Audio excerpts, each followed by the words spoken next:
Hi there.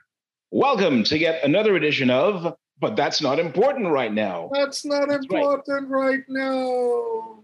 Well, as you can tell, my name is Jared Butts, and that guy you just heard there was Ian Reed. Now, we talk about advertising, we talk about the creative process. Now, the reason why we're doing it is that we know what we're about, in that I used to work in advertising for, say, practically a decade. But Ian, on the other hand, he's been there far longer in the industry.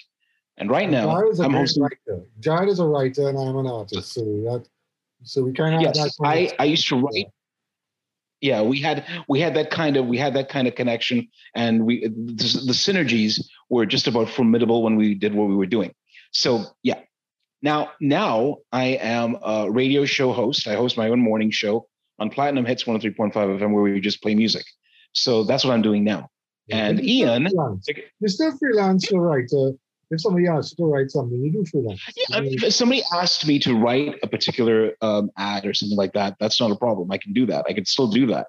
You know, So you're open to writing stuff for people. I'm open to writing stuff. I'm also a voice artist, a voiceover artist as well. So yeah.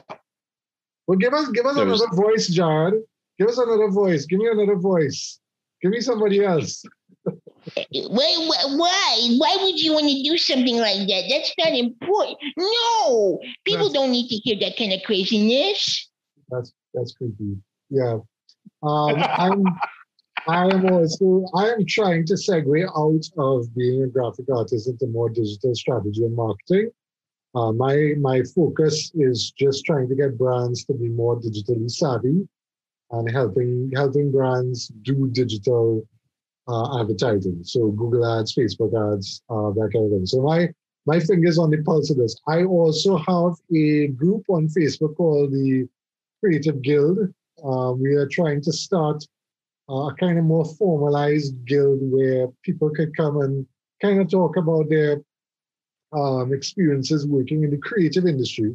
It's not just graphic artists, it's animators, 3D artists, but voiceover artists like Jared, writers, anybody who has some kind of executional style that is creative. So writing a book, illustrating a book, doing the cover design for a book, marketing the book, doing things like that. We kind of form a little community there. So if you search the Creative Guild on Facebook and you want to join us, it's not a free for all. We do have a little entrance exam for people who want to come into this. But that's not important right now. That's important right now. No. We're kind of doing it a little late this week. We apologize because Jared got his jab. Well done, Jared. Yes. Good job. Yes, thank you. Yes, and I'm here to say that I feel like a badass bitch right now. So yeah. Jared, don't go and run into the road and try to stop cars. I command you to stop. I said I felt like a badass bitch. It doesn't necessarily mean that I'm going to do crazy things to verify that I'm a badass bitch. But no. I can fly, Wendy. I can fly. You're picking up 5G. That's the story. That's the story. Nothing's been magnetized. I am sorry to say that I have tried and I have failed miserably in terms of trying to get things to stick to me. Things like spoons and forks and knives, and keys. Nothing seems to be working. So I don't know where people get this idea that that this is supposed to be a normal occurrence when one gets a particular vaccine. But what do I know? I know nothing. I avoided the fridge. I thought I'd get stuck there. But again, that's I thought it was right now. That's what. Right now. All right. So what we did was we had a little session on Tuesday when Jared was surviving his second shot. We were. Yeah. I'd open up the floor on Facebook for anybody who wanted to come in and jump in. And my friend Kevin Gibbs jumped in. Kevin Gibbs Incorporated, Limited, whatever. He and I had a long, very fruitful discussion about the creative industry with being a graphic artist and so on. I am in the process of editing that down a little bit, not by much. So this episode is going to be pretty long. I am going to put Kevin's on my interview after this. So it'll segue into this after. So anyone who's listening, you all can skip ahead. You all can just stop when we say we Yeah, get to the fun stuff with Kevin. whatever you want. But what we would like to do right now is to encourage you to please subscribe and to follow. And also, we love suggestions. So one of these suggestions, actually, Jared, just out of interest, a girl who loves podcasts, who's not in the ad industry. She actually works in the insurance. I think she works for the insurance industry. Anyway, she said she said that she thought we were a little bit too technical. She said she loves listening. She loves listening to any podcast. She's a podcast freak. But she says, compared to other podcasts, we're a little bit technical. Now, I would like to say, Lady, what are you talking about? Well, I think I understand that there are people who do not work in the ad industry, and we understand that. But yes, we cannot get away from talking technical, but we do try. So we'll try harder. Jared, try harder. We're going to try harder. We're going to try to sound. We're going to include, involve a little more simplicity in what it is that we have to say. Yeah. But the thing about it is, advertising, we've got to get it down to an exact science. Yeah. There's a methodology that we use. There's certain techniques that we've got to employ in order to make sure we sell the product. And that's what it all boils down to, really. We're all talking about how do we sell a product and how do we sell it convincingly enough that people will want to say, hey, you know what? I want that. Yeah. This is the one thing that I need right now that would make my life complete. Yeah. So that's how we sell the sizzle. That's how we make it sound sexy. Yeah. And when you think about it, we are selling a kind of sex, in that we want people to fall in love with the product and make it ultimately convincing. So there's that. We want people to. So okay, so it's nowadays everybody wants everybody to follow them. Facebook, Instagram, come and see what, subscribe to the YouTube channel, subscribe to the podcast, So the advertising part of that is not just telling them to do it, but to give them a reason to do it. So we're hoping that we have given you all a reason to subscribe to us and listen to us religiously. And then we could also talk about ads that people remember, ads that when we recall them, people would say, hey, wait a minute, I remember that. Mm-hmm. And that power of recall, that sense of resurrecting, if you will, the original concepts that made an ad original and made it stand out. That's what we're looking at as well. Yeah. I think we discussed this off air just moments before. We were talking about originality. We were talking about how certain ideas and concepts were copied. Sometimes they were done not willingly, but they were done, and it was felt that, hey, I've got an original idea. But the reality of the situation is that there is no such thing as an original idea. Yeah. However, what you can do, or how to get away with it, the trick is to look at the idea for what it is and to see if we can come up with a different kind of wrinkle or a twist that in some way people would say, hey, wait a minute, I never thought of it that way. I never thought we could do it that way. Yeah. And once we look at it from that perspective, I think we can say, yes, that is definitely something original. And as one of our advertising mavens put it so coldly and succinctly, award-winning. But the important thing to remember, the important thing to remember is that before an ad has to be award-winning, it has to be good. It has to be memorable. It has to make you sit up and take notice and say, hey, I wish I could have done something like that.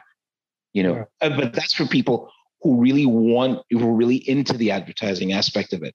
But to the consumer, to somebody who's looking at it, who's hesitant, it depends. It depends on how you could come up with a concept. You could come up with a concept for an ad for a print ad, for example, and somebody looks at it and says, but wait a minute, somebody in the know, somebody could say, wait a minute, but wasn't that done like about 7 or 8 years ago? The consumer doesn't care. Yeah. They don't care. They just see it for what it is and they say, hey, I like that. Let's go with that. But they don't care. We steal. That is one of the dirty little secrets in advertising. We steal a lot. We borrow a lot from other. Say, use the word borrow. That's steal. We are. Okay. Well, we could call it creative borrow. Let's put it that. Is that better? Yeah, we're into it. Now, the reason why this kind of sparked was on my Facebook private page, I shared, not to the public, but I shared an ad that I saw in the papers on Sunday for Costat's new intake program. Yes. Basically, so I saw that, by the way. Yeah. Basically, to describe it, because we're not a visual thing here. We are radio. So in the old days, everything had to be described in very creative detail. Picture a white page, and in the middle, a man with a laptop smiling with the laptop open, and he's typing on it on his palm. And in the background is this kind of blue half semicircle square shape, or if you prefer a square shape with rounded edges, with the capital Y on the left-hand side and the capital U on the right-hand side, and the kind of square rounded shape is an O that's bigger than the Y and the U, and that's behind it. And the campaign is, we put you into Costat, or Costat puts you into this or whatever. And this is what sparked, later on you listen to Kevin Gibbs and I discuss it in more detail, so I wouldn't go into it. But it immediately got me remembering that RBC Bank, when RBC Bank had launched from RBTT, they had changed over from RBTT, I think, to RBC. No, was it RBC? I can't remember. Okay. Hold on. Let me check and be sure before I start talking nonsense. It's one of the occupational hazards of advertising. The reality, again, is that sometimes we tend to say things and we have to talk on the fly. We have to talk extemporaneously about a particular topic, and we have to be sure that we're correct in what it is that we have to say. Sometimes we do well, and sometimes we screw up. And when we screw up, we have to apologize and we have to take our licks. So, it was when RBC Royal Bank had been bought by the Canadians. That's right. So it's RBC Royal Bank. Okay, so basically, for those of you who don't remember, the RBC Royal Bank has been in the country as RBC Royal Bank and Canadian Bank. They bought it back. They bought it back. 2014, I think it was 2014. It was 2014, after almost 30 years, because it was in local hands from 1985 to 2014, and it had a different logo and everything, and it was a cool logo too, as I recall. Yeah. So I want to kind of talk about the story of this. Yeah. I was at the time I was at the agency. I was very much not doing a lot of original work. So we talk about original work. I was not coming up with original work. I was relegated to just take somebody else's original work because he's better doing it than you are. That's how it was made out to me. This guy's better than you. So you just sit around the corner and take whatever he do and you make it look good. So I'm like, yeah, all right, what? All right, well, I guess I'm being paid for it. So at the time, whatever. But it was very boring work. But in this case, this particular campaign, and just to mention, next week we're going to hopefully bring a friend of mine who worked in production, and she and I worked very closely on this campaign. I remember.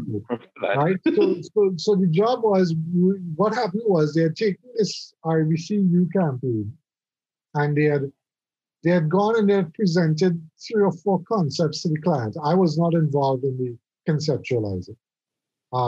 They had presented, I think, a couple of different ideas, and the client went with this one. And all it really was this capital Y, an image of a person from stock photos, and a you. And then the tagline or the headline or whatever, it was done in a certain way. And they said, oh, they like this, they want to go with it. So what they want is they want a different person put into the middle of the Y and the U, and they want new copy and new headlines, and they wanted like 50 different ads in the paper. Yes.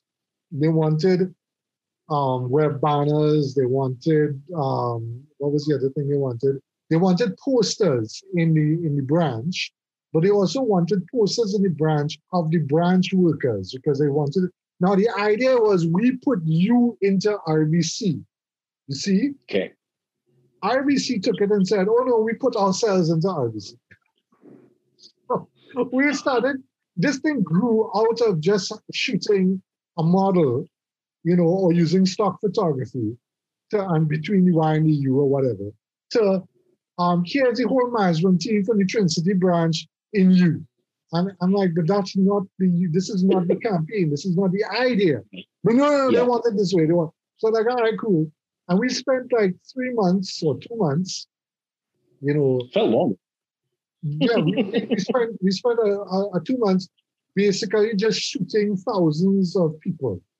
Because we had to shoot Tobago people, we had to shoot the CEO, we had to shoot, and I'm there on my computer, and Alicia's out in the with Marlon Rouse, the photographer, out on the field, basically photographing people. And this is the power of cloud computing. Marlon would just at the day of the shoot just upload all the images to the cloud. I would get it instantaneously. I would choose a photo and I would put it into the layout. And then what happened was I had to get Ronald to help me. We talked about Ronald before. Ronald would then take it and he would resize it to all the sizes because it had to go up all the islands and had to be done to various places at the time and all that. And that was the flow in the process. Sorry to sound technical, but that's what it was. I thought it was good enough to go in my portfolio because I was the art director. I was directing shoots over the phone, and I was saying, look, we need to this, and we need that, and we need to choose this, and the client was approving it. And I would basically become the project manager for this project that one guy had done just off, he just did a layout and said it. As far as I know, I don't know what went on with the conceptualizing. I just know that they gave me this thing and said, okay, finish it. I was the finisher. The finisher. So the concept was not new. It's not a new concept. And somebody pointed out, oh, well, Callfire or Colonial Life or whoever did this before. I'm like, yeah, I know. But I wasn't involved in conceptualizing. And again, the client chose it. So nobody went to the client and said, this was done by Callfire about 10 years ago. Nobody did that. And this is what happens in agencies. Yeah. I don't know if you can remember maybe writing a radio or something where you've been told, hey, wait now, this was done before, Now I know we had the milk story in episode 1. If you all haven't heard the milk story, you can go back and listen to the milk story. But is there another story where you've noticed, oh, wait now, this sounds familiar, Yeah. Sometimes, listen, you get a divine spark. Then sometimes you listen to an ad that you think that you could tweak it in such a way that you could get away with it, and nobody would say, "But wait a minute, wasn't that done?" And sometimes I remember, and I can say this now with alacrity. I can recall a time when I wrote an ad for a particular product. I think it was, if I'm not mistaken, a particular kind of soup. And what I did was that I borrowed it from a previous ad, from a television ad. Wow. That came out back in the 1980s. Wow. And it was similar. The concept was similar, but not necessarily identical. So what I did was I took that from the TV ad. And mind you, both products in question, from the TV ad pertaining to the TV ad pertaining to the radio ad. They both originated from the same company. But nobody's going to have the presence of mind to say, wait, no, wasn't that from like about 20, 30 years ago? Nobody's going to find out. Nobody's going to really know. Nobody's going to look back in the archives and say, there's something similar about this. Nobody does that. There was also another concept that I heard. I remember listening to one of the foreign radio ads, and it had something to do with hard water and soft water, and what the effect the hard water and the soft water would be like on that particular individual. So what I did was I took that concept and I wedded it somehow. It was a merging of the two concepts with a particular ad that I did for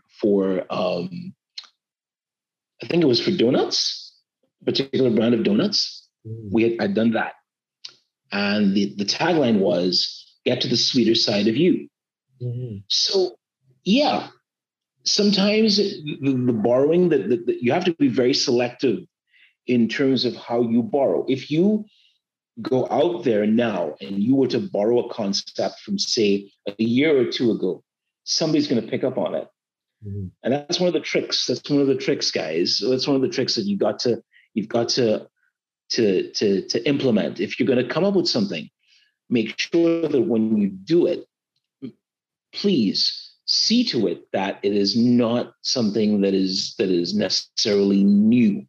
But what you could do, if you're good enough, if you're gifted enough, you could take that particular ad and you can give it a fresh new wrinkle, as I said earlier, or come up with a new twist to that ad. And people would say, "Oh my God, that's amazing." When in reality, the dirty little secret is that that you borrowed it from something else, but they don't know that. And they will not. And I think one of the beautiful things is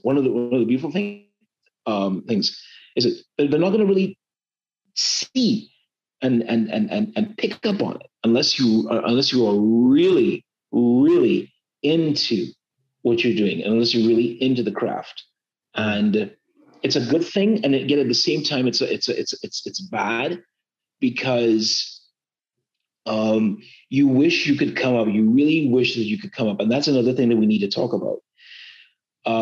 I think I explained this from the very first episode, is that it's all well and good to be creative when you stick your neck out and you say, "Hey, I believe in what I'm doing here, and I think it could work." But the thing about it is, if you submit that to the creative director, to the account executive, chances are it's going to be shot down in flames because they're saying that the client won't approve of it. I know sometimes it works that way. Sometimes it doesn't work that way. It's a story of fighting for the idea. So the analogy is the idea is a baby. You gave birth to this baby. It's not just the idea, but you gave birth to an execution of the idea. So you came up with I don't know. I'm trying to remember one of the radios that you won an award for. Give me an example of which of the radios that you won an award for. Well, no, that was the one I which I won a silver Addy for that award, for the Kiss. Yeah, but what was it? What was it? It was okay. It centered on this woman singing soca, and she was just with wild abandon, up tempo, and I said, well, okay. Now, after having this particular Kiss donut, which will reveal your sweeter side, she takes a soca song, and it becomes not exactly a soca song, but more like a love ballad. And the copy is something like this: "Wind your waist all over the place, swing your bumper like rain," like that. You have a good singing voice, by the way, John. Just saying. Really, thank you. Anyway, but that's the point. The thing about it is, when you listen to something that you've done, and you're writing. Remember, when it comes to radio is theater of the mind, and sounds are important. But the point I'm making is this. If you're coming up with a concept, make sure it's original. And if you are hard pressed for ideas, because we're all working according to deadlines, we have to finish this by such and such a time. We can't afford to miss things like that. Sometimes you say, okay, well, maybe if I did this, maybe if I did that, maybe you can borrow from one concept, maybe you could borrow from another, and it's stitched together in such a way that it resembles a kind of oral, and by that I mean AURAL, Frankenstein. Yeah. So it's and you say, well, wait a minute, that's perfect. But as anyone will tell you, as anyone in the industry will tell you, if you are, people ask, how are you so good at what you do? Because you borrow from the best. You borrow from the best. It's and there's nothing wrong with that. No, but the thing about there's nothing wrong with it. You need to be subtle with the. You need to be subtle with it. Can't be so blatant. That's when you start experiencing problems. Yeah. That's when you start. Coming back to the You campaign that Costa did, it is just to now one thing that Kevin said was that he thought it looked like the YouTube play button, right? I didn't see that. Okay. But what I'm saying is that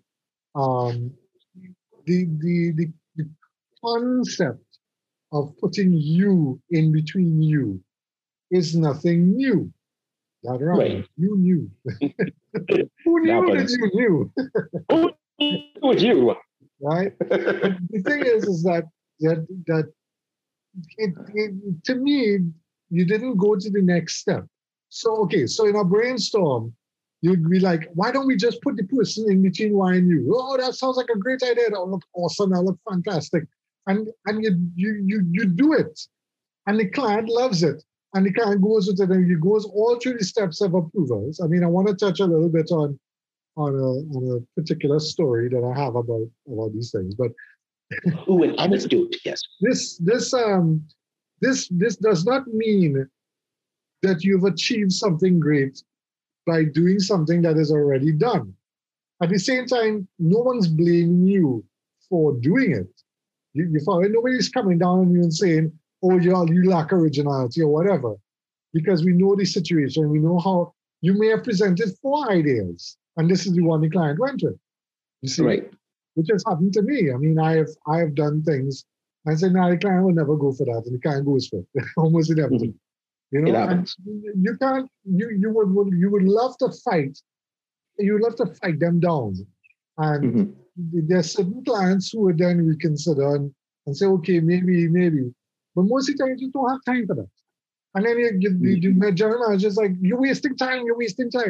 Now, that comes back to my story, where the particular creative director in question, I mean, he would always, because we had the Maggie brand, which is, yes, he would always come and say, why don't you do award-winning work like this? And he would shove this book, the archive. I think it was called Archive. I remember. Yes, I remember that. He used to sit on his office and flip through archive. Yeah. He used to sit down in his office and flip through archive folding. That's all he used to do half the time. Just flip through archive. And I'm thinking to myself, how in the hell does that help? I mean, okay, granted, you want to be inspired. And I understand, you want to leaf through it from time to time. But in order to get some sort of inspiration, in order to get some degree of inspiration, which will lead to a validation of some sort. Yeah. But if you're so obsessed with it that, and if there is one word in advertising that has been overused, and sometimes it feels like a cheap whore, it is passion. Yeah. Because you lack passion. And that became one. It almost became like a swear word. That's like somebody telling graphic artists make it pop. It's the same. It's the same thing. It has become so irrelevant. You've literally made the logo bigger. You made passion boring. You make it boring, and the thing about it is, we're in the business of serious fun. We need, it has to be fun. If you're there just taking the fun out of it, there is no passion involved. Yeah, but the thing is, he used to get his ideas from this archive book. And one of the ideas he just kept trying for years. He just kept coming back and throwing it in my face. Why don't you make the vegetables into a face? And that was one of his things. And he would never, not come with it. I would always say, when I see him coming towards me, like he coming with his stupidness about making his vegetables into a face. Like, here we go. Here it is. He's like, I saw this great ad. Why don't we turn the vegetables into this, like a car or something? It was either face or car, or make the cucumber look like the Leaning Tower of Pisa, some nonsense. I'm like, I want to kill you. I would like to take this cucumber and stab you in the face. And you know you can't have that. I was for many, many years. Now, mind you, some of the ideas that were born out from that, we got awards for. You know, we were, for example, a Christmas campaign I did where we were pouring seasoning onto raw chicken. Now, raw chicken doesn't look good at all. It doesn't look good at all. But we were pouring this thing onto raw chicken. The client absolutely loved it, where we turned the seasoning into this pre-seasoning thing into the powder, into a Christmas tree. And on that was beautiful. That was beautiful. I loved that. I loved doing that campaign. I loved it. That was excellent. That was an excellent concept. Excellent idea. But you see, it was born out of, and this is the idea. So he wasn't really off the mark. He wanted something. He just didn't want that. So the idea was to try to get me to go to the next step, the next level. And one of the things I teach my COSTAT students when I was teaching COSTAT, which makes me even more worried about what's going on in COSTAT, is that you haven't gone to the next level. You haven't taken it to the next level. This you thing should spark something else. And that's what a brainstorm session does.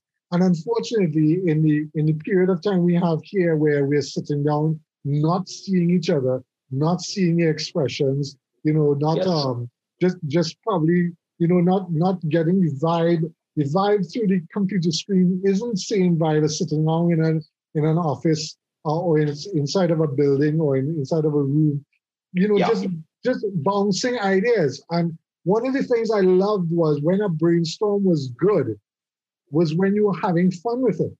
So, when he comes, so like, for example, he comes, he's like, let's do this, and shoves the picture of the dog with it made out from a zucchini. And you go, what? But then somebody else goes, yeah, but what if we did, and then comes up with something completely different, but it sparks that. It sparks that. And we've been there before. You and I have been there before, where we've come up with I don't know if you remember anything specific. I'm trying to remember something specific, but let me tell you something. And some of the best ideas on print, happen when you least expect it. And simplicity is the key. Simplicity, fun, simplicity. These are key words that you need to come up with if you're gonna eventually turn out with a really killer ad. Yeah. Remember, okay, you probably remember this. This is from like about somewhere in the mid 2000s when the TNT was celebrating a particular year of independence, right? Mm-hmm. The concept was, what do? It's for a car company, right? Great, good. Simple. Just taking the seatbelt and putting it over a red T-shirt. Bam! Happy Independence. Right. I remember that. You remember? And that, to me, was magic. Because it happened. It happened purely. It was serendipity. It was pure serendipity. Because nobody had really said, well, why we can't do this and make the tree look like something like. Wait, I have a story. Go on. Yeah, serendipity. Nothing like that. No, go ahead. It was simple. Well, the point I'm trying to make is this: it was about simplicity. It was about, oh my God, I did not think of this before, and it was done in such a way that it didn't even require a brainstorming session. It just happened that way. That is how, and that is the best kind of idea. That is the best kind of concept. Something that does not happen within a vacuum. You're stepping outside in real life, and you're seeing it in real life, and that is what. And that is the beauty. That was the beautiful thing about it. Yeah, that's the beautiful part of it. That's the fun. Yeah, you know. But the flip side of that, I'll tell you what the flip side is. Okay. Oh boy, it's a flip side. Oh my God. I have a what you call it? I have a Facebook album on my private Facebook page. Which I got in trouble for it for a couple of times, and I've never deleted anything from it. People have asked me to take it down, and what I've done is I've made the images private, but I've never deleted anything. And secret is eventually after a while I just unprivatize it, so it becomes public. Yeah. But it's not. It's public, but some things are not public. Anyway, the point is, if you go there, there's a particular press ad when you're talking about the independence of Trinidad and Tobago, which is, okay, we're being technical again, greetings ads. These are greetings ads saying congratulations on 50 years of independence or whatever it is. You know, what Jason said in episode 5 or 4 about low-hanging fruits. I mean, it is a pre-made concept. Yeah, I mean, you already have the idea that it's independence. You just have to kind of make it creative, right? It's not like you have a product that's completely new. Nobody knows anything about it, and you have to come up with a whiz-bang idea for that. It's two different things. The idea that we talked about was there's a red shirt with the black seatbelt, right? That's brilliant. That's simple, right? Simple, brilliant, yeah. Okay. So Republic Bank came out in 2011 with a ad for it was Independence or was it yes, Independence. So it's a full-page ad for Independence by Republic Bank with 3 blue scarlet ibis. Whoa. I'll say it again. 3 blue scarlet ibises. Republic Bank is blue. So they have 3 blue. Isn't that like a clash of that's like an unholy collaboration of it's like Cheech and Chong. No, that's a dated reference. I shouldn't even say that. It's like and it's the same Scarlet Ibis illustration. It's not a photo. It's an illustration of a Scarlet Ibis. It just cloned 3 times and made it blue. And the headline is "Democracy Takes Flight." I'm like, you're not serious. You're not like serious about life. That's like expecting Billie Eilish to sing soca. That's not going to happen. Yeah. It's just not. It is not the kind of no. No. I'll tell you that so you can take a look at it when you get a chance. But I mean, it's quite. I mean, it's not the worst thing out there.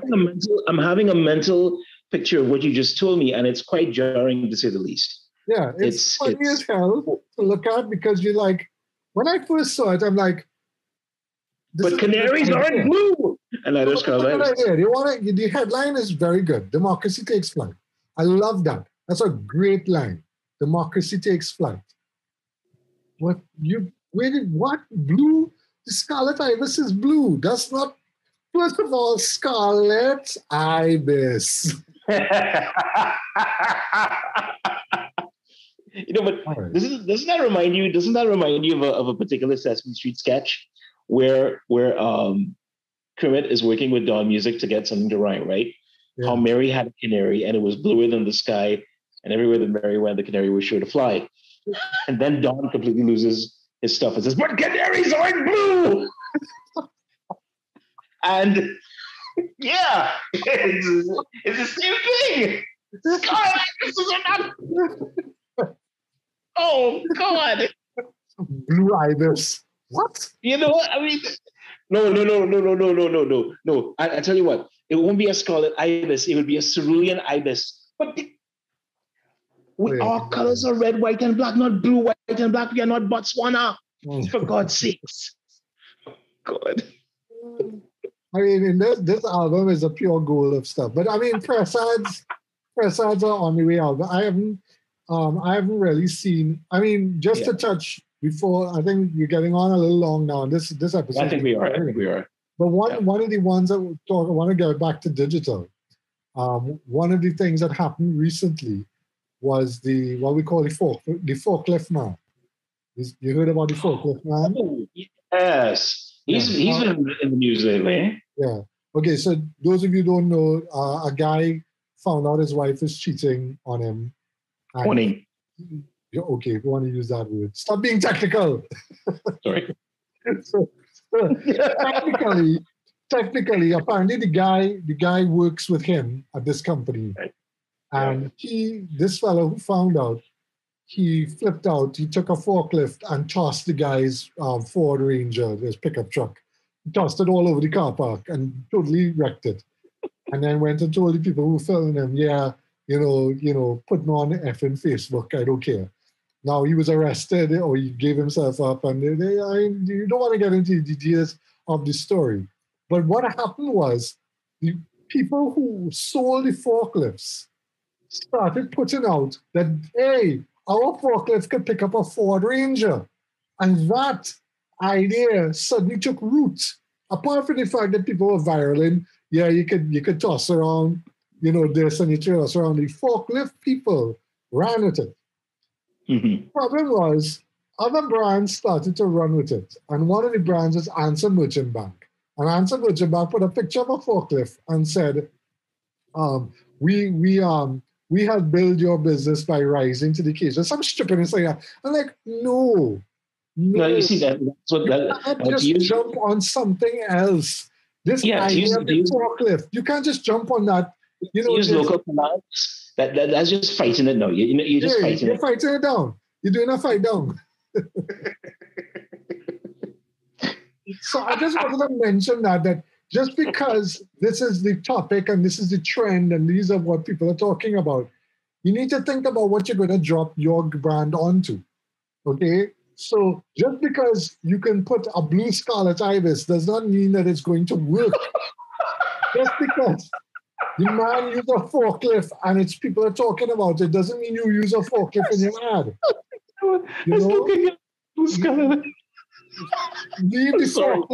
Leave the forklift to the forklift people. Oh God, my friends, it's not important right now. You lost me.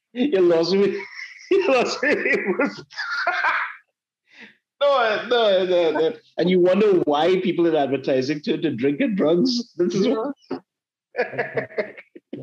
All right. So what I'm going to do is, I'm going to separate these two episodes. We're going to call this episode 7, and then I'm going to call Kevin and I's episode 7.1.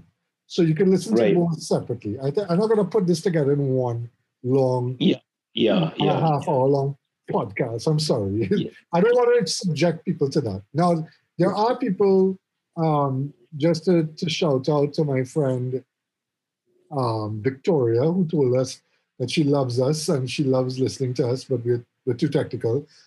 Victoria! We hope, Victoria, that we changed formats a little bit so that, you feel, and if anybody else thinks that we're too technical, we're too bad. No, I'm sorry. Yeah. We love you. We love all our followers. We love all the people who listen to us. But again, we always maintain that we are dealing with marketing and advertising fraternity. So if you're not in the marketing advertising fraternity, yes, you might find us a little bit. And it's boring, no acts. Mm-hmm, we get it. But we hope to have some fun. I think we've had fun today. Today was a fun session. I think it was a fun session. We had a lot of fun. No question. We did. I just wanna go through some of the stats to show how many people have been listening to us. All right, good. Usually I want to start this from the beginning, but it's not important right now to start with. Okay, so 50% of the listeners of all time listen to us on Spotify. So yay, Spotify. If you listen to us on Spotify, you're awesome. 27% listen to us on Apple Podcasts. So you can go and listen to us on Apple Podcasts if you want. And then most 77% of the people who follow us are from Trinidad and Tobago. Shout out to the Trinis, of course, because we're Trinis. Yes, we're Trinis. But 12 and 10% come from the United States and Canada. So a shout out to our foreign. Are they Trinis based in the US and Canada? I would think so, but if you want to break down, listen to us in the United States. It's the most of them come from Virginia. 29% come of the 12% come from Virginia. And that's awesome. You know what they say, Virginians for lovers, baby. Virginia. No Virginia, you don't have a vagina. Oh, God. Now, why did you have to do that? I'm sorry. That's not important right now. But okay. No, it's not. Good 149 Lord. people have played our part. We've had 149 plays since we started. Oh, cool. We've had 18 people who have listened to us. We have 18 people who are the audience. The audience is the average number of plays each of your episode gets within 30 days after publishing. All right, so 18 people have actually sat down and listened to us, which is a good number. We've had 10 unique listeners, okay, and our top so what's our top episode? The top episode is episode 1, of course, with the one with the reverb. That's 41 plays. Yeah, our least listened to is the one is episode 4. I can't remember which one that one is about. Something about though. I can hardly remember. Episode 4 was the one about hard copy and eating pork. That's Jason's episode. So I encourage those of you who enjoyed this episode, please go and listen to episode 4. That one is really good. We did some good talk. Yeah, we had some good fun with that. We had some good fun with Jason. That's for sure. Yeah, so episode 1 is the top listened to, and the last episode 6, about the rum got 15 plays. So, that's not too bad. So yeah, I mean, we have people who listen to us, and we are very grateful for all of you who have. We're doing this really because we like to talk. We like to talk shit. Not only that, because we want to demystify as much as possible the world of advertising, because a lot of people tend to think it's all glamour and glitz, when in reality it's also a lot of grit and sweat and a lot of tears and a lot of fits of violence and ripping sinks out of walls and trying to throw people out of 18-story windows. But that's not important right now. That's not important right now. All right, Jai, well, thanks a lot. Hey, man, anytime. So just go ahead and listen to episode 7. Episode 7.2 with me and Kevin, and we will be back again next week. Sorry for again the late one. Hello, Kevin. How you doing? All right. Didn't think of that one. Thanks for coming on. I know this is kind of weird and strange and totally, off the wall, but one of the things we wanted to talk about, obviously, was Hostad's famous campaign. And I wanted Jared to sound off on it, but Jared's not here. So what we'll do is maybe Jared and I will talk about it later in the week when we do our session. But maybe you could give me your feelings about it, or unless you have anything else you want to talk about specifically. Well, on that Costard campaign, and even the other one, what was the other one again? The original, the one that the other one he had posted, I was comparing it to. I had posted the stuff that IBC had done. Right. Mm. They both look like YouTube ads. That is what I thought of when I saw it. I didn't even see the other one, the one from is RBGT, you said? No, some Atala had said that she had seen it previously from Callfire. Either Callfire or Beacon or one of the insurance companies had done it before. I think it was Callfire, she said. But that was previous to the one we did for RBC. For RBC, that was done, when was that? 2014. I mean, that's a long time ago. That's 7 years ago. So this one is, it just seems to be coincidence, I think. I think everything is coincidence. Well, you know what? I want to believe it's actually coincidence. Because like I said, when I saw the ad, what came to mind with that, I guess the O and the red and the framing of it and when the person was kind of blocking it, what I was seeing filling with that spot that the person was blocking would have been the play sign on the YouTube logo. So I just looked at it and automatically saw YouTube. And I thought, okay, maybe it's a play on YouTube, maybe it's a play on they're taking their classes online and maybe they're going to start putting more content on YouTube that everybody can access, etc., etc. So that's what I thought. And then I saw your ad. Well, you posted the other ad comparing, and I was like, oh, that is even more interesting. Yeah. Where the creativity for that came from. Maybe, listen, I have designed things in the past, and then 2 or 3 days later realized that it was something that I saw in the papers that just didn't even realize. It could be anything from a tagline to the actual design. Yeah. I remember doing something for a client once.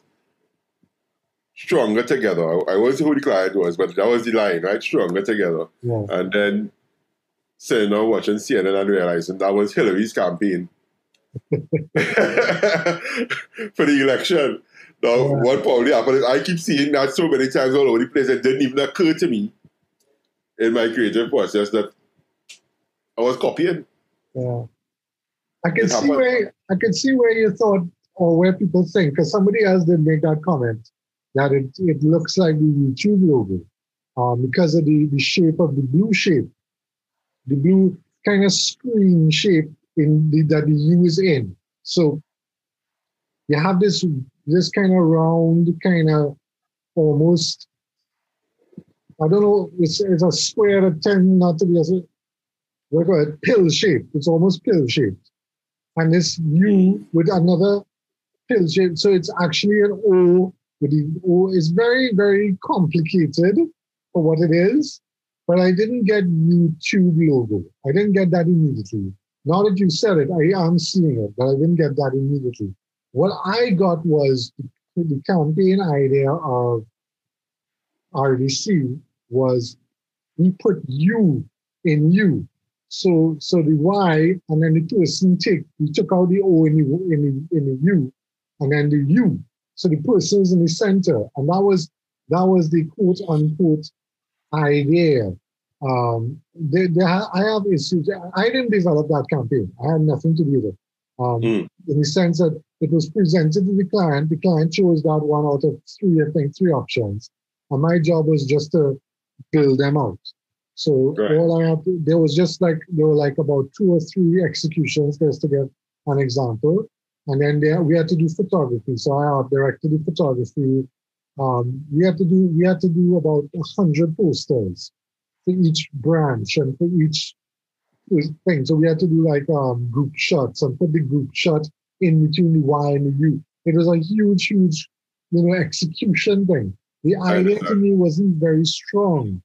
I mean, it's still not strong. When I look at the one that Costa did, I still don't get a feeling that, it just looks like a hodgepodge of, different ideas just thrown together. I never liked the idea of the U campaign as being a very strong idea, but execution-wise, it looked good. It looked very good. You see, this doesn't look good. I'm sorry. I know we had a kind of conversation about who did it, But I mean, I don't know what his work is like. I've never seen his work. I've just seen what he posted. I don't know. Anything else I by don't him. know if I know the person did it. All I can say to that is that I consider him an excellent creative, and it could very well be just that, just like what I said earlier. See, the person designed something, and it just happened to the coincidence factor plays in. Yeah. Let me tell you, it is very difficult for any artist to admit to copying. None of us want to copy. Yeah. All of us want to think that we are the greatest, newest, fastest, most creative being on the planet. Yeah. But the truth is, nothing is original. Yeah. Yeah. Everything is a rehash of something else that happened before. Yeah. What we're really doing is not really coming up with anything original, but what we're doing is just putting our personal spin on it. Yeah. Whether it be our Caribbean flavor to it, whether it be our Trinbagonianness, whether it be our South Centralness or Port of Spainism is, or East-West corridor is, African is, Syrian is, East Indian is, Dogala is, whatever it is that makes us who we are, all comes together to be part of that creative process. So while there's nothing original, cooking meat is cooking meat, whether you add curry or stew it. Yeah. It's all about you putting your flavor into it, you know? Yeah. But this is one of the things that Jared and I always talk about, even off, which is why we got into the idea of doing this podcast. Because what we wanted to talk about was the high, quote unquote, high standard that ad agencies put themselves to because they don't want to be seen as copying somebody else's work. Because they want to be original 100% of the time. And that's why part and parcel, I think on an earlier episode, we talked about winning awards. To win the award is to show that you've been original. But is original effective? You see, we were talking about the effectiveness of ads. And sometimes this ad that we're talking about here, this new one, is very effective. It gives the message across. It definitely communicates the idea you want. But it's not original, or at least not 100% original. So it's not going to win an award, or somebody's going to go later and say, hey, we saw this already. And I think years ago, we did an ad for one of the alcohol brands, and we showed a hole drilled through a cue ball to show that when you drink this stuff, you get the power. You get the power. And somebody came, this is years before, internet forums with advertising people and so on. I think around about a month after the awards came or whatever, somebody came and said, hey, look, Marcusson did it already. I'm like, okay, so what? Big deal. It's happened. It's part of the zeitgeist of your, of a collective, brain power. I don't know what it is, but to be truly 100% original takes a lot of work, takes a lot of time. And right now, I don't think people are paying for those things now anyway. So, I not want to jump in there. You need to have a discussion about two things. The money, what clients are willing to pay today. Yeah. And I want to tell you the funniest thing I've learned is that the $40,000 client, $50,000 client will say, yeah, go with this, no problem, thanks. Yeah. And the $500 client will send a million changes and, I want this, I want that, I want it. Yeah, it's a very weird experience, but there's something changing, I think, in marketing and advertising locally. And it's not just about that. It's not just marketing and advertising. It's creativity on the whole.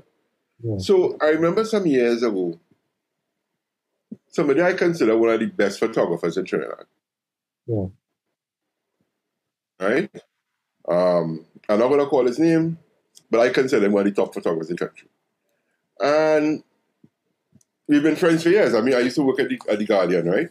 Yeah. For a number of years. As part of the design team. Mm-hmm. So I have another friend who's a party man. He's not interested in nothing. And start taking photographs in fets.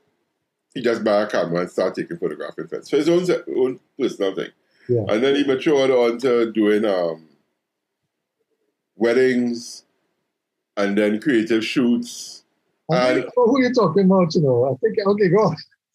And now just flying all over the world, taking photographs with his call card as part of the shots. Wow. I'm sure you know what I'm talking about. I think I know what you're talking about. Right? Now, I had a conversation with my original friend, who was a professional, that was screaming that these boys don't know what they're doing and that you just buying a camera, make them a photographer, etc., etc., etc., and then going in Lightroom and going in Photoshop and fixing it. That is not the real art of it. Yeah. But the truth is, that has created its own art in itself and its own industry, and he is making good money doing what my professional photographer thought was shit work. Yeah. Yeah. Right? And the same thing could be said about the desktop publishing industry. The same thing could be said about everybody who, Robert Amaro spent millions of dollars building Caribbean Sound Basin, and now it have somebody bedroom in Aruca that have a better system than the one that Amaro set up, or can do better work.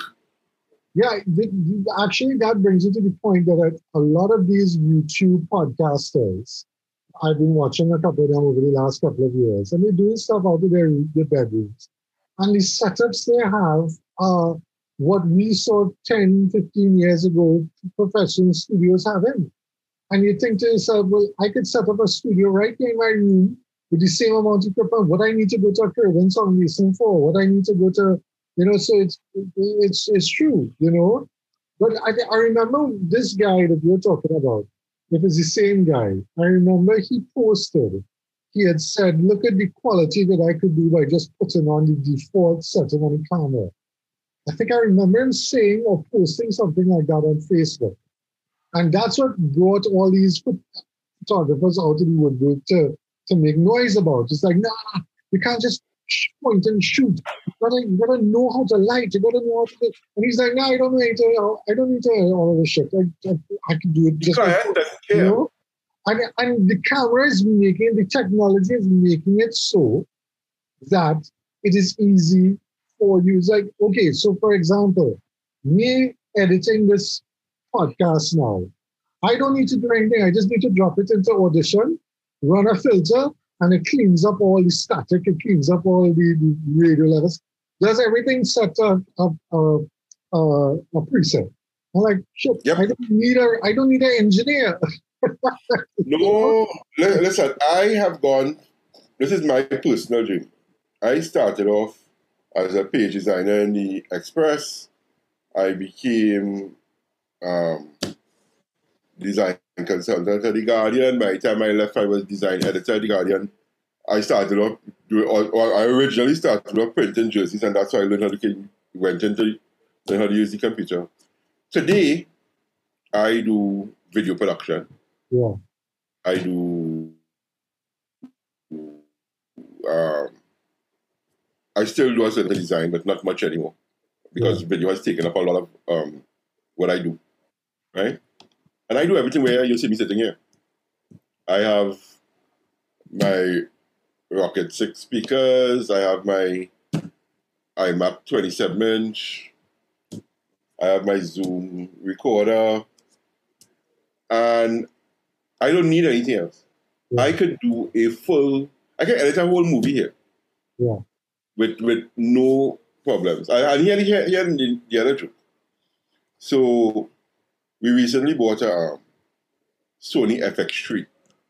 I don't know if you know what that is. That's a new camera, cinema camera. Yeah. Right?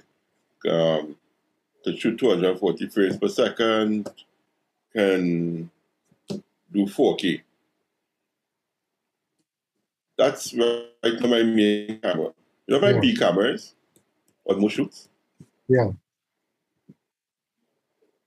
And when I put it in Premiere Uh-huh. and sync it up, Uh-huh. you can't tell. Yeah. Because this also shoots in 4K. Yeah. Yeah. Right? So the industry has changed. And I think there are certain advantages that the agency has, because of course the agency can go after clients. A lot of clients that the small home studio guys can't go after. Yeah.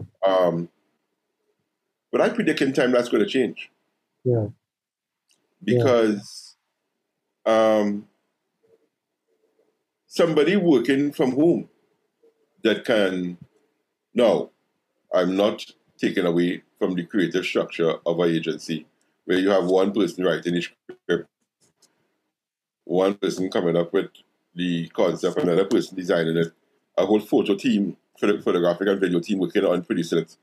I'm not taken away from that at all, right? Yeah. That is something that only a team can do.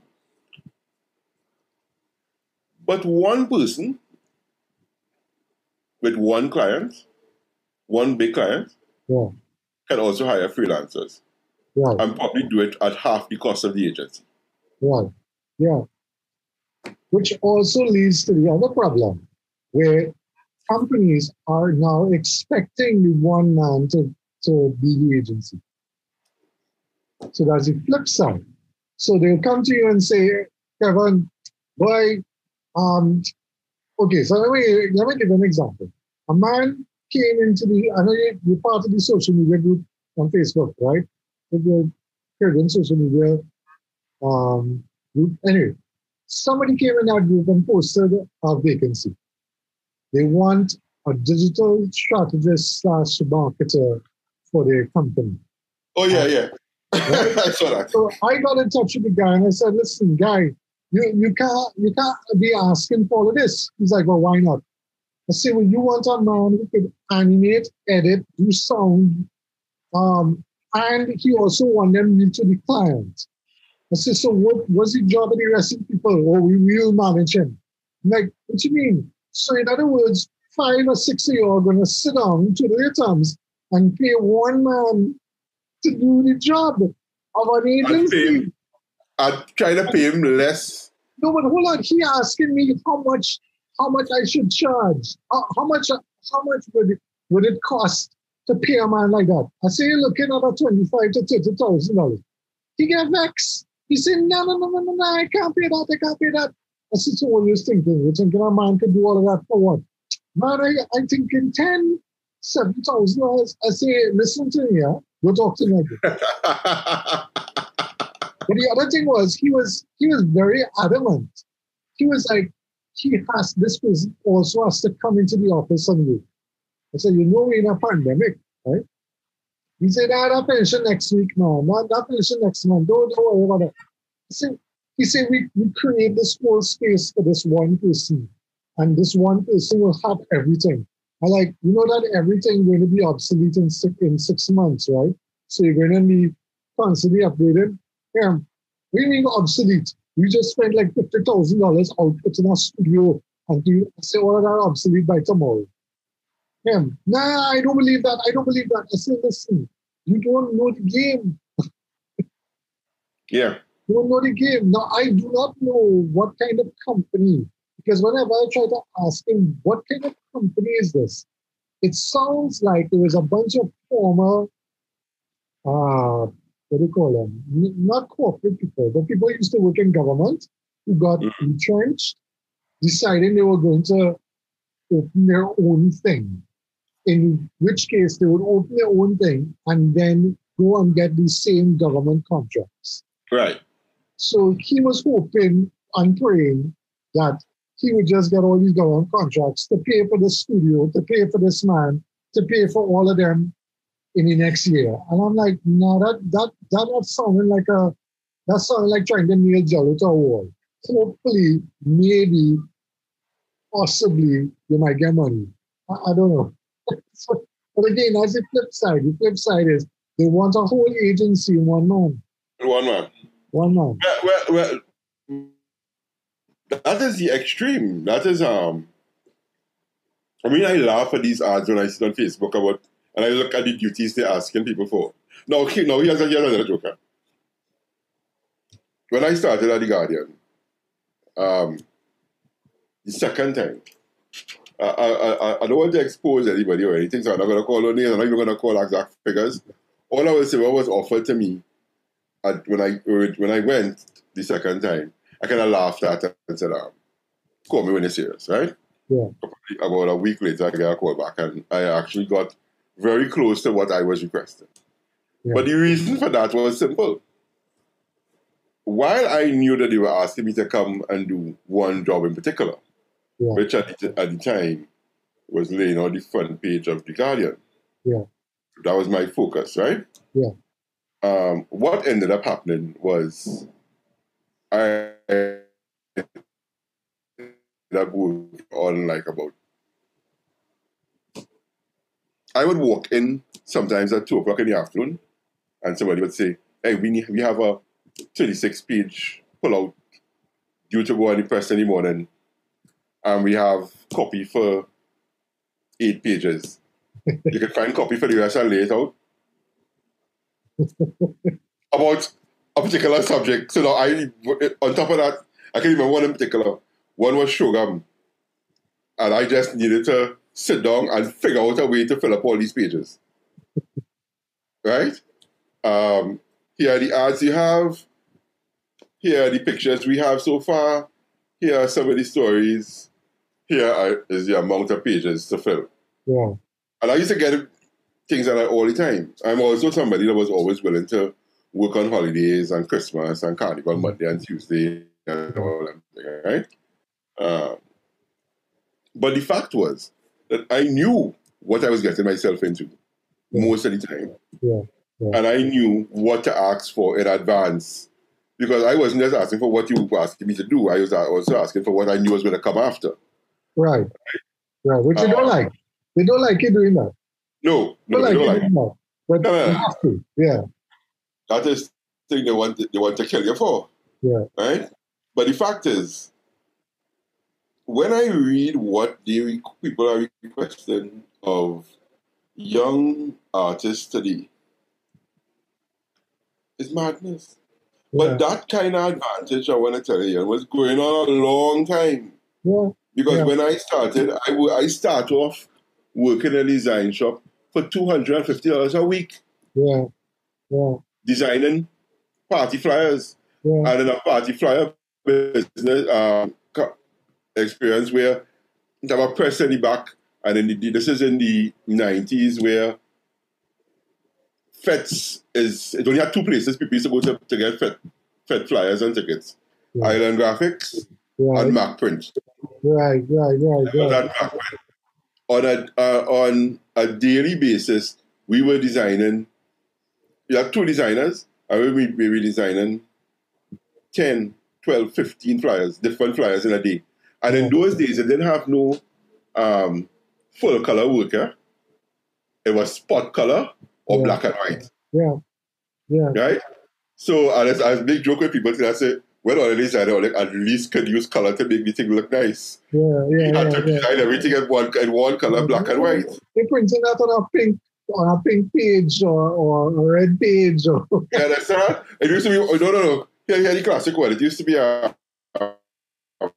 white 8.5 by 11 sheet, and they take ink, like some blue, pink, and green, and they put it on the roller. And when they do it, 3 different colors in one shot. Right? But the point was, I started off at $150 a week. I think I got up to about $250 a week. And I was doing a mad amount of work. Yeah.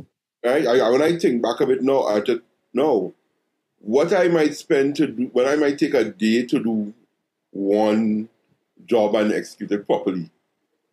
In one day, I would met like 10, 15 different jobs for that money. Yeah. It's And basically advantage. you're not even thinking at the time. One, because I know you and I were in the business around the same time. You know that you're young, you're hungry, you want to do good, you want to get in this business, so you're doing this thing. It is not occurring to you how much your boss making. So if you're getting 250, he getting 5. Mm-hmm.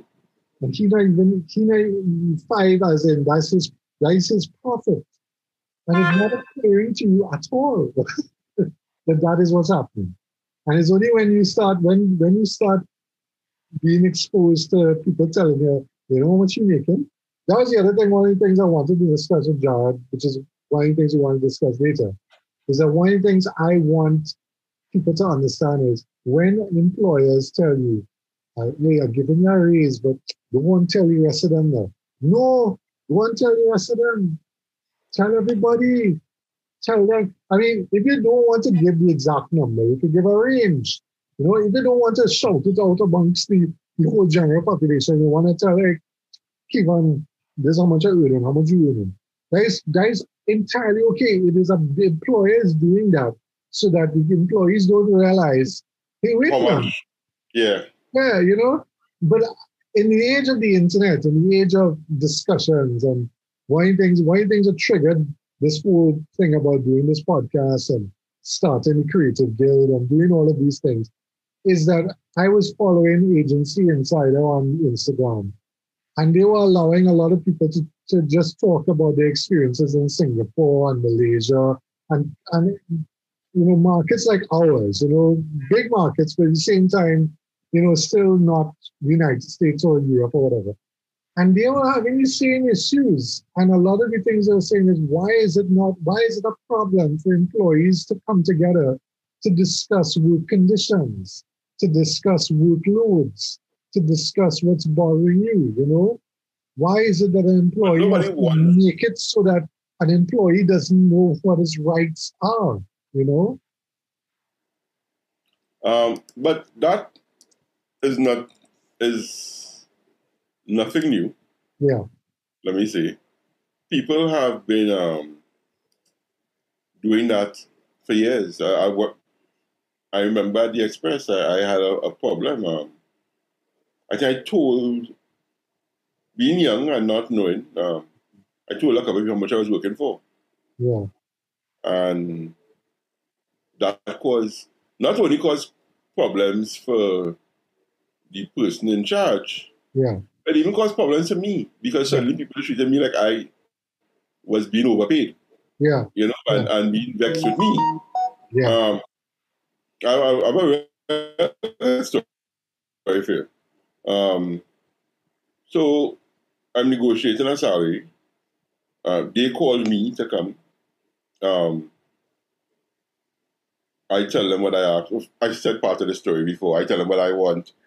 They tell me what they want to offer. I tell them the joke and I leave, and then they call me back, right? Yeah. So the continuation of that story is they call me and they say, well, Ivan, we can't give you X amount of money because we can give you Y. The reason we can't give you X is because the person that you would be answering to don't even make X. Yeah. Right? Yeah. And my response to that was, it is not my fault that that person is stupid and cannot negotiate for themselves.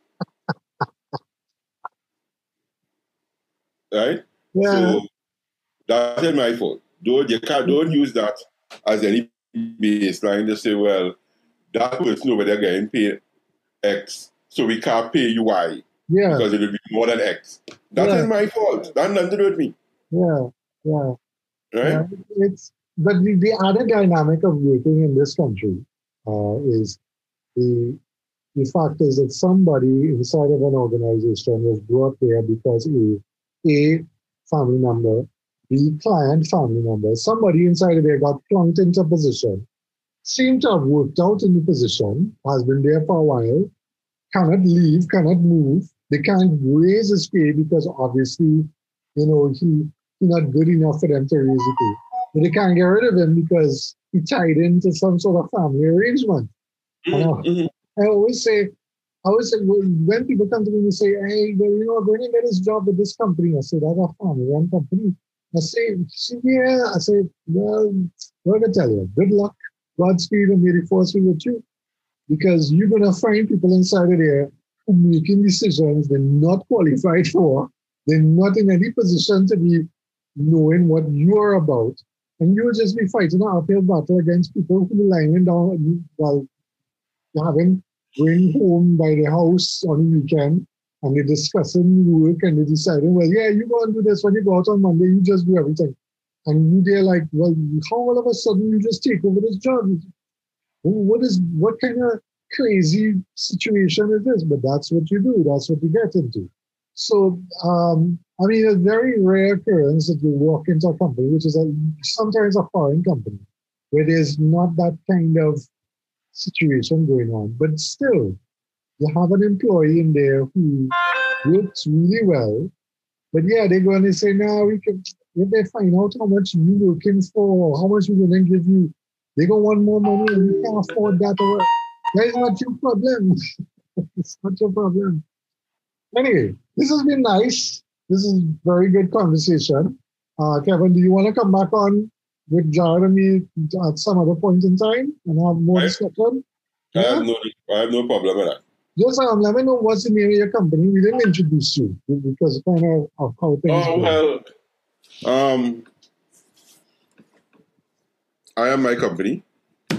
So here's my company's Kevin Gibbs. Ivan Gibbs. Ivan Gibbs. You know, I have a few clients. One of which you might. Well, let me give you all the things that I am. Yeah. I'm a graphic artist and creator, film creator. About to launch my own YouTube channel, which I've been putting off constantly. Yeah.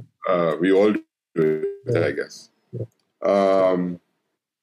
I'm also an alderman for Tunapuna Piaco, which is a corporation. You're still an alderman. I didn't know. I thought you had given that up. No, still an alderman, still there, still trying to help people. Yeah.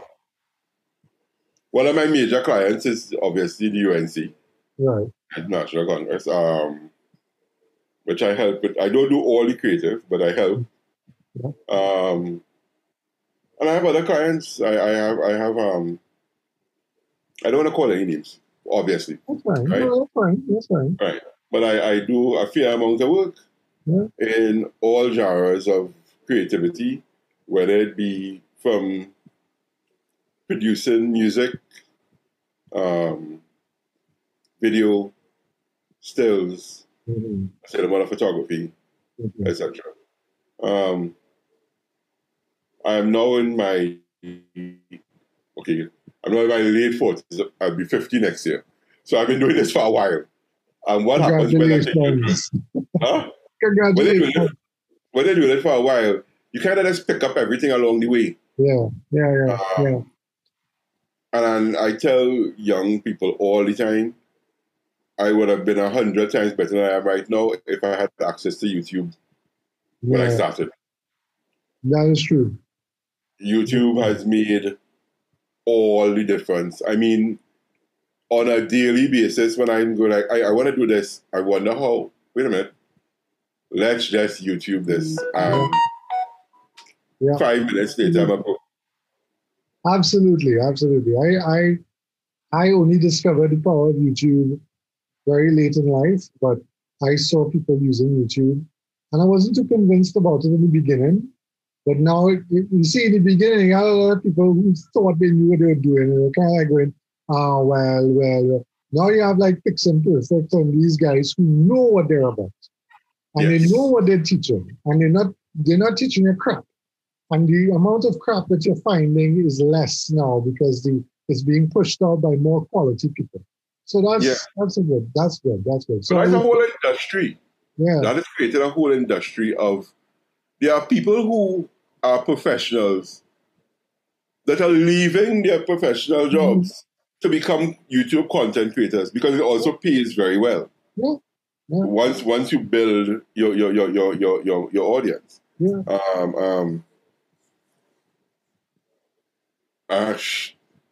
On a daily basis. I Yeah. go and sit down, and I think I look at YouTube more than any other streaming service there is. Yeah. And every time I sit there, I learn something new. Yeah. I wish I knew half of what I know now from YouTube. It's true. It's an amazing resource, and anybody that want to get in to, man, if you want to get into brain surgery, you think once and start looking at YouTube. Because it will have a few people there, you know. I would be frightened if I go to the doctor and he say, "Yeah, I got my degree from this YouTube channel on brain surgery." Well, I didn't say that. I know, but that's a whole other discussion about accreditation. You see, I always tell people who will say, "Well, I go in and get a course in Udemy," and like, yeah, just remember that a lot of these courses, people just come up with a course and put it online just to get the money. So you just have to be careful. But that is personal understanding of what you're getting yourself into. It's personal responsibility. Don't go and expect to go and get a full degree in business management by just watching a YouTube video or going and sign up for a Udemy course. It gives you a certain amount, but you need to have that kind of formal kind of interaction with a proper trainer who sit down and mentor you and all those things. That's a whole different story. But yeah, I mean, yeah, cool. I have one bee in my bonnet. But I don't want to discuss now. I want to discuss down the road. I want to think about it. Yeah. So next time we have one of these and we plan it, we can have this discussion. Yeah. So right now we are putting together what we would like to call a boutique agency, right? Yeah. And we're building. We are also building a studio, etc., etc.